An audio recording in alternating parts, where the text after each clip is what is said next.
আসসালামু আলাইকুম বন্ধুরা, কেমন আছেন আপনারা? আশা করি সবাই ভালো আছেন। আমার একটা নতুন ব্লগে আপনাদের সবাইকে স্বাগতম। তো আজকে চলে যাব যে ছোট্ট একটা ডেলিভারি দিতে। এইখানে ডেলিভারি দেওয়ার জন্য আমি টেম্পুতে উঠে গেছি। ইনশাআল্লাহ ডেলিভারিটা দিয়ে দিব, কোথায় দিচ্ছি সেটা দেখাবো। তো আজকে আল্লাহর রহমতে জাওয়া পাখি রুম থেকে একটা শৌখিন প্রাণী ডেলিভারি হয়ে যাবে। কোথায় ডেলিভারি হচ্ছে, কিভাবে ডেলিভারি হচ্ছে সেটা দেখাবো। আর এখানে জাওয়া পাখি রুমে জাওয়া পাখিগুলো ঝিমাচ্ছে বেশি। দেখুন রাতের দিকে শীত পড়তেছে, সেজন্য আল্লাহর রহমতে খুব ভালোভাবেই ঝিমাচ্ছে। তো দেখা যায় কি হয় না হয়। দিনের বেলা তো একটু রোদ উঠে। আর এখানে যে লাইটটা লাগাইছি, একটা লাইটে হচ্ছে না, আমি এখানে দুইটা লাইট লাগানো লাগবে। কারণ হচ্ছে যে এখানে হোয়াইট লাইটটা একবারে ঠান্ডা অবস্থায় থাকে, সেই জন্য। তো এইখানে হোল্ডার একটা আছে, ওইটার মধ্যে রেখে দিব এবং লাগাই ফেলবো খুব ভালোভাবে। আরেকটা লাইট আল্লাহর রহমতে। তো এখান থেকে শৌখিন মুরগি চলে যাবে আজকে নতুন ব্রিজের এখানে। তো কি চলে যাচ্ছে না চলে যাচ্ছে সেটা দেখাবো ইনশাল্লাহ। তো দেখতে থাকুন। তো আজকে ডেলিভারি দিয়ে ফেলবো অনেক শখের ফ্রিসেন্টগুলা, যে ফ্রিসেন্টের বাচ্চাগুলো আমি রেখে দিছিলাম বড় করার জন্য। তো স্পেস হচ্ছে না, সেজন্য রাখতে পারতেছি না। তো দেখা যাক কি হয় না হয়। তো ইনশাল্লাহ অনেক ওয়েট করার পর এগুলাকে আল্লাহর রহমতে ডেলিভারি দিয়ে দিতে হচ্ছে। এক ভাই চাইছে, সেজন্য। যাক মাশাল্লাহ, দেখুন তো কিভাবে ডেলিভারি দিই সেটাও দেখাবো আপনাদেরকে। তো এখানে কেজির মধ্যে আছে 3টা ফিমেল, একটা মেল, মাশাল্লাহ। তো এখন ফ্রিসেনগুলোকে আল্লাহর রহমতের নিচে নিয়ে আসছি। তো এখন প্যাকিং করা হয়ে যাবে, কেজের মধ্যে রাখছি। আর ফ্রিসেনকে একটু সাবধানে ধরতে হবে, কারণ যেগুলো উঠতে পারে সেজন্য। আর এখানে যেই ফিমেল 3টা দেখতে পাইতেছেন, ফিমেল 2টা খুবই অ্যাক্টিভ ভালো মতো, আর একটা মেল আছে। আর যে নিবে তার কাছে একটা ফিমেল আছে, সে আগেও আমার কাছ থেকে নিছে। ছোট্ট অবস্থায় একবারে জিরো বাচ্চা নিছিল, পরবর্তীতে একটা বাচ্চা টিকাইতে পারছে, আরগুলো টিকাইতে পারে নাই, সেজন্য এখন বড়গুলো নিতেছে। যাক মাশাআল্লাহ, আলহামদুলিল্লাহ। তো এগুলাকে আমি ধরে ধরে কার্টুনের মধ্যে দিয়ে ফেলবো, কারণ হচ্ছে যে এগুলো কার্টুনে করে ডেলিভারি দিতে হবে, নয়তো এগুলা উড়ে চলে যাবে। সেই জন্য দেখুন কিভাবে উপরের দিকে তাকায় আছে কেজের মধ্যে থেকে। তো এই যে দেখুন আল্লাহর রহমতে এগুলাকে প্যাকিং করে ফেলতেছি। তো কার্টুনের মধ্যে ধরে ফেলছি, কারণ হচ্ছে যে এগুলাকে বেঁধে ফেলতে হবে। আর দেখাইতে পারি না, কারণ হচ্ছে যে এগুলো উঠতে পারে, সেজন্য পাগুলা ধরে ধরে আমি ওদেরকে কার্টুনের মধ্যে ভরে ফেলছি। তো খুব ভালো মতো বাঁধতে হবে, কারণ হচ্ছে যে এটা অনেক দূরে যাবে, সেই জন্য এটা পটিয়া যাবে। আর খুব সুন্দর করে এখানে ডেলিভারি দিয়ে দিচ্ছি আল্লাহর রহমতে। তো ইনশাল্লাহ সামনে গরমকালে আরও বেশি ডেলিভারি দিতে পারবো, কারণ হচ্ছে যে তখন আরও বেশি বেশি প্রাণী ফুটবে ইনশাল্লাহ। তো যখনই আমি কার্টুনের মধ্যে ওগুলাকে ধরতেছিলাম, একটা ছুটে গেছিলো, পরবর্তীতে আবার কষ্ট করে ধরতে হয়েছে। ডেলিভারি দেওয়ার সময় একটু ভালো মতো বেঁধে দিতে হয়, নয়তো বা রাস্তার মধ্যে যদি ছুটে যায় তাহলে সমস্যা হয়ে যাবে। তো আল্লাহর মতে খুব কেয়ার করে ডেলিভারিটা দিয়ে দিব। তো এখন ডেলিভারিটা নিয়ে নিছি আল্লাহর মতে। তো ডেলিভারিটা নিয়ে বের হয়ে গেছি, তারপরে গাড়ির মধ্যে চড়ে মুরাদপুর চলে আসি। মুরাদপুর দিয়ে যাইতে হবে, কারণ হচ্ছে যে মুরাদপুর দিয়ে আমার এদিক দিয়ে কাছে, সেজন্য। তো আমি গাড়ির মধ্যে উঠে গেছি। তো এখান থেকে 2টা গাড়ি পাল্টাইতে হবে। তো প্রথমে নামতে হবে এখান থেকে মুরাদপুর, মুরাদপুর থেকে যাইতে হবে আবার বদ্দারহাট, বদ্দারহাট থেকে আবার নতুন ব্রিজ। তো এইভাবে ভেঙে ভেঙে যাব। এই যে দেখুন এখানে টমটম জ্বলতেছে, তো আমি গাড়ির মধ্যে ভিডিও করে নিয়েছিলাম। আর এইখানে যেটা আছে সেটা হচ্ছে যে পার্সেল, এটাই ডেলিভারি দিব আল্লাহর রহমতে। তো নতুন ব্রিজ চলে আসছি, আর আমি বাস থেকে নেমে গেছি। যাক মাশাআল্লাহ, আলহামদুলিল্লাহ। তো নতুন ব্রিজটা হচ্ছে যে ওই যে দেখা যাচ্ছে। তো আমি কাছে যাচ্ছি, ওইখানে গিয়ে দাঁড়ায় থাকবো। কিছুক্ষণ পর যে নিবার সে নিতে চলে আসবে ইনশাল্লাহ, কারণ হচ্ছে যে ওনাকে আমি ফোন দিছি সেজন্য। তো এই জন্যই আমি ডেলিভারি দিতে যাই না, কারণ হচ্ছে যে একটু দেরি হয়ে গেলে তাহলে সময়ের ব্যাপার স্যাপার আছে। আর আল্লাহর রহমতে আমি ওনাকে আগে থেকে বলে রাখছি, সেজন্য দিতেছি। যাক মাশাআল্লাহ। তো উনি আমার কাছ থেকে আগেও ফ্রিসেন্টের বাচ্চা নিছে, সেজন্য দিতে আসছি একটু কষ্ট করে, কারণ হচ্ছে যে ওনার কাছে একটা ফিমেল আছে, ওই ফিমেলটা দিয়ে কি করবে, পরবর্তীতে বাচ্চা কাচ্চা করাতে পারবে না, সেজন্য। তো এর মধ্যে আমি ডেলিভারিটা দিয়ে ফেলছি। পরবর্তীতে আমি একবারে চলে আসছি যে নতুন ব্রিজের এখানে। ব্রিজটার নাম নতুন ব্রিজ, কিন্তু অনেক বছর হয়ে গেছে ব্রিজটা তৈরি হয়েছে, তারপরেও এখন নাম আছে যে নতুন ব্রিজ। এই যে দেখুন, যারা চট্টগ্রাম শহরের মধ্যে থাকেন তারা তো জানেনই অবশ্যই নতুন ব্রিজ সম্পর্কে।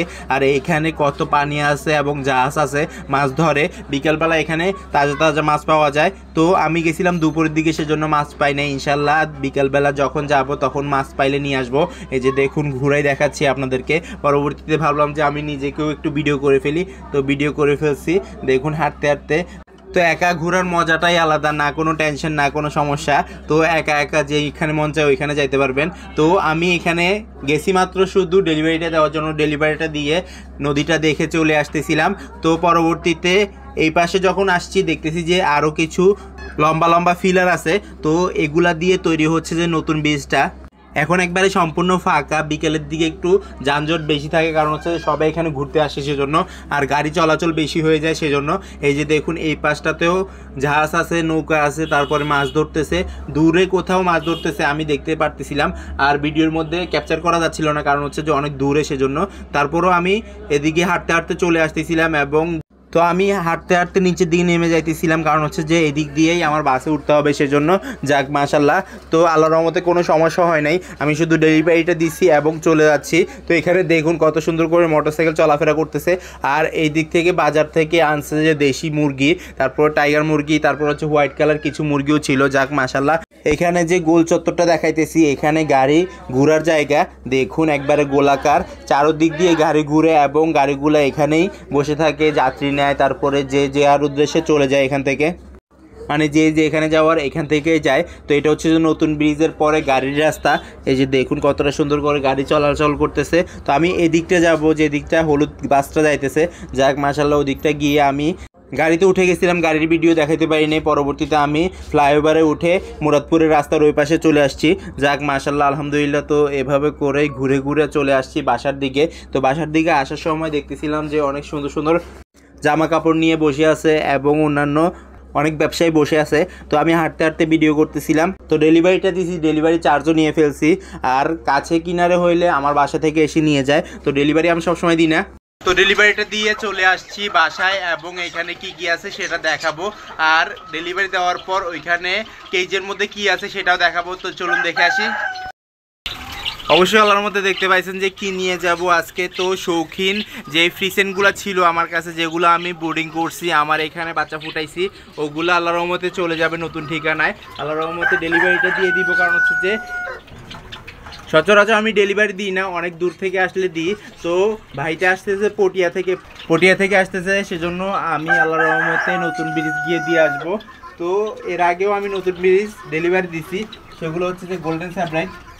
আর এখানে দেখুন জাওয়া পাখির রুমে ডিম নাই, বাচ্চাও নাই, কারণ হচ্ছে যে ওদেরকে একবারে খুব বাজে অবস্থায় রয়ে গেছে, কারণ হচ্ছে যে এখানে এই জায়গাটা এখন ভরাট হয়ে গেছে, সেজন্য অন্যান্য পোষা প্রাণী মুরগি দিয়ে ছড়ায় ছিটে আছে, সেজন্য ওদের মিটিং করার জায়গা নাই। আর আল্লাহর রহমতে যখন জায়গা হবে তখন আবার ডিম বাচ্চা পাবো আমি আশা করতেছি। আপনারা সবাই দোয়া করেন ইনশাল্লাহ। তো এখন আমি ওগুলাকে প্যাকিং করে ফেলবো, যেগুলা ডেলিভারি দিয়ে আসবো। তো প্যাকিং করার সাথে সাথে আমি আপনাদেরকে দেখাবো কোথায় গিয়ে প্যাকিং করতেছি আর কোথায় নিয়ে যাচ্ছি সেটা দেখাবো। এখানে দেখুন জামা পাখিগুলো আল্লাহর রহমতে কেজের মধ্যে আছে। তো এই কেজটা খালি হওয়ার পর এখানে ছেড়ে দিয়েছি যে আমার ব্ল্যাক কোচিংয়ের যে ফিমেলটা ছিল একটু শুকনা টাইপের, ওইটাকে রেখে দিছি। এখানে আলাদা করে খাবার দাবার খাওয়াইতে হবে, কারণ হচ্ছে যে এটা শুকাই গেছে কারণ না খাইতে। আর যেটা আমার কাছে আছে ওইখানে কেজের মধ্যে দেখাইছিলাম গত ব্লগে, যারা রেগুলার ব্লগ দেখেন তারা জানেন অবশ্যই, ওইটা তো এখানে ফিট আছে। তো এইটার আল্লাহর রহমতে গ্রোথটা আসতেছে ইনশাল্লাহ, আল্লাহর রহমতে খুব ভালো মতোই গ্রোথ চলে আসবে। আর খাবার দাবার এখন একটু বাড়াই দিছি, ওর রুচি বাড়বে এমন খাবার দিচ্ছি এখন, যেমন হচ্ছে যে কলমি শাক, তারপরে জিঙ্ক দিচ্ছি, তারপরে হচ্ছে যে ডিমের খোসা, ডিম দিচ্ছি, আর খুব ভালো মতোই বড় বড় খাবারগুলো দিচ্ছি যেন ওর গ্রোথটা তাড়াতাড়ি চলে আসে। ব্রাহ্মাটা ছিল ওই ব্রাহ্মাটাকে ব্রাহ্মার জায়গায় রেখে দিছি। তো ইনশাল্লাহ খুব শীঘ্রই ওরা মোটা তাজা হয়ে যাবে, কারণ হচ্ছে যে ওরা খুব কম খাইছে আর হচ্ছে যে দুর্বল হয়ে পড়ছিল মাঝখানে, সেজন্য। তো কৃমির কারণে এই সমস্যা হয়ে থাকে। তো কৃমি ডোজ করাই ফেলছি আল্লাহর রহমতে। তো ব্রাহ্মাটা কোথায় রাখছি সেটা দেখাই। তো আমার ভিডিও যদি ভালো লাগে থাকে লাইক কমেন্ট শেয়ার করবেন, যারা সাবস্ক্রাইব করেনি সাবস্ক্রাইব করে দিবেন, আর যারা সাবস্ক্রাইব করছেন তাদেরকে অসংখ্য ধন্যবাদ। ইনশাআল্লাহ আবার দেখা যাবে নতুন কিছু নিয়ে। আল্লাহ যেন সবাইকে সুস্থ রাখছে, সবাইকে বিরত রাখা। এই দোয়া আজকে দিনেছি। আল্লাহ হাফেজ।